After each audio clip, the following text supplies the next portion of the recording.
We made it.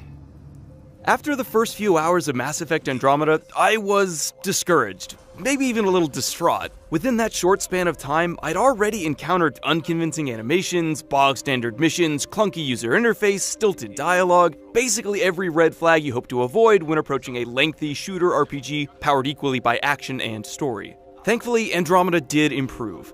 As I progressed, I unlocked exhilarating new combat options, met characters with deeper appeal than my initial crew, and discovered freely explorable worlds that finally fulfilled the series' decade-old planet-hopping promise. And yet, some of those early problems persisted throughout, and while I did catch glimmers of Mass Effect's greatness, that shine was often dulled by lifeless dialogue, tedious missions, and even technical shortcomings. We started Pathfinder. A new life. That is goddamn brilliant. To its credit, Andromeda boldly abandons the familiar, much like its characters. In place of the iconic Commander Shepard, we have Ryder, the daughter or son of a man chosen to lead one of 4 arcs filled with intergalactic explorers looking to found colonies in a distant star cluster. Several disasters later, Ryder inherits her dad's job, and while the moments leading to and including that scene are pretty hackneyed, the stakes really sink in once you reach the Nexus, Andromeda's version of the earlier game's Citadel. Here you discover the other 3 arcs have gone missing, and that the Nexus, which arrived ahead of the arcs, has suffered every setback imaginable, from growing food shortages to a veritable civil war. With leadership in shambles, the sudden arrival of an arc immediately lands Ryder in an uncomfortable position of power. In practice, the scenario felt more believable than typical "you are the chosen one" cliches. I understood why those characters would look to me and felt the weight of their desperation, so when the Nexus gradually sprang to life as I started fixing problems, I felt genuinely accomplished. An hour ago, that was all dark. But with the power from your ship, you're keeping the lights on. You have my vote. In parallel with this more broadly focused narrative, which encompasses much of the side content, the central storyline revolves around an evil alien race and its delusional, narcissistic leader, who poses more of an immediate threat than food shortages. He's less one-dimensional than he initially seems, but the plot is largely predictable in a mindless blockbuster sort of way. The 2 stories intersect occasionally, and both pay off in the end. Truthfully, Andromeda's story problems stem more from delivery than from plot. The vast majority of Andromeda's characters are just dull. Your opinion's more important. What do you think of your people? And conversations rarely delve deeper than arduous get-to-know-you small talk. No one yells or cries or expresses any measurable emotion at any point. Even romance options feel stilted. There's something unique about you. Uneasy, raw, but somehow profound.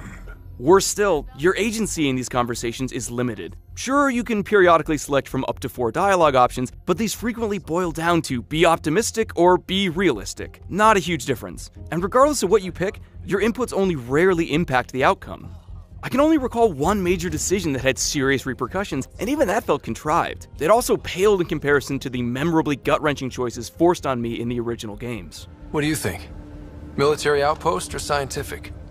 In fairness, Andromeda did sometimes surprise me with poignant moments, like my crew comforting me in a dark hour and a conversation with my partner AI about the meaning of life. The game just buries these gems under hours of empty or even cringe-worthy interactions. We discovered the Remnant and breached their vault. And didn't get killed. Overcame radiation poisoning a number of times. And didn't die. Confronted by Ket at every turn. Once again, did not get killed. Thankfully, I didn't have to dig as deep to find the things Andromeda does well. Its worlds, for example, are breathtaking to behold and exciting to explore. You eventually uncover 4 mini-open worlds, as well as smaller, standalone areas like an overgrown jungle outpost and your own ship, the Tempest. The 4 major maps are sizable and offer drastically different environments and hazards. They're also filled with NPCs to chat up and side missions to undertake. You could end up solving murders in a pirate port, betting at a Krogan fighting pit, or unlocking secrets in ancient yet hyper-advanced vaults. Or you could just wheel around in your Nomad. The galaxy is vast and varied, and that's worth being excited about.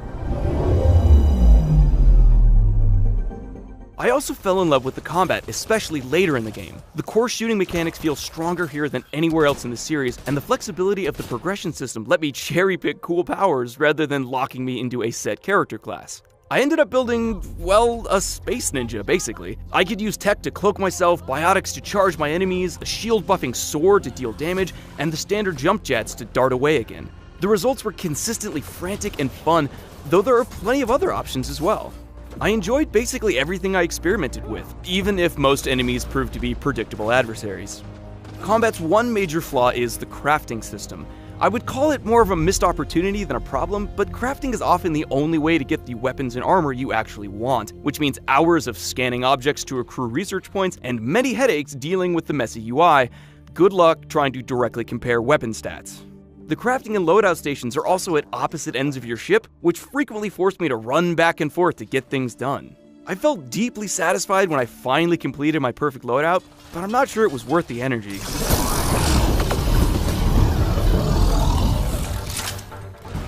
Crafting isn't Andromeda's biggest time waster, though. That would be its tedious missions. Far too many open-world quests, even some that feel important or come packaged in an interesting premise, devolve into multi-step, go here, hit a button errands. There's always another nav point somewhere across the map, or an NPC who needs exactly 3 items, or a crucial data pad that's unexpectedly missing when you arrive.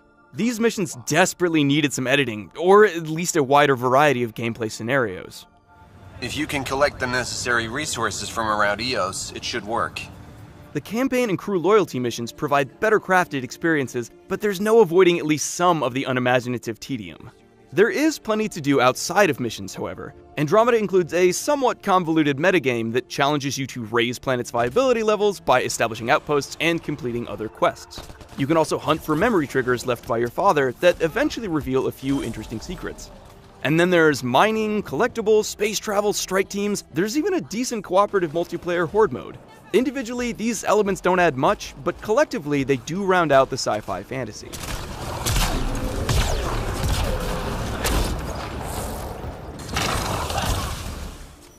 Unfortunately, there's a dark cloud hanging over all of this.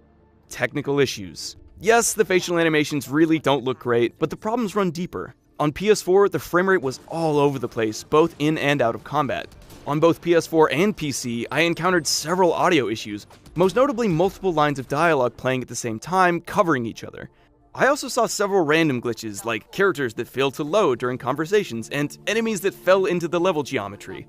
None of these issues rendered the game unplayable, but they were noticeable and pervasive. In many ways, Andromeda feels like a vision half fulfilled. It contains a dizzying amount of content, but the quality fluctuates wildly. Its world and combat shine, but its writing and missions falter. As a Mass Effect game, Andromeda falls well short of the nuanced politics, morality, and storytelling of its predecessor. Yet, even after 65 hours, I still plan on completing a few more quests. The game can't fully escape its shortcomings, but patient explorers can still find a few stars shining in the darkness. But today, whatever our reasons, we take the first steps toward a new future for humanity. Today, we begin to make our dream reality.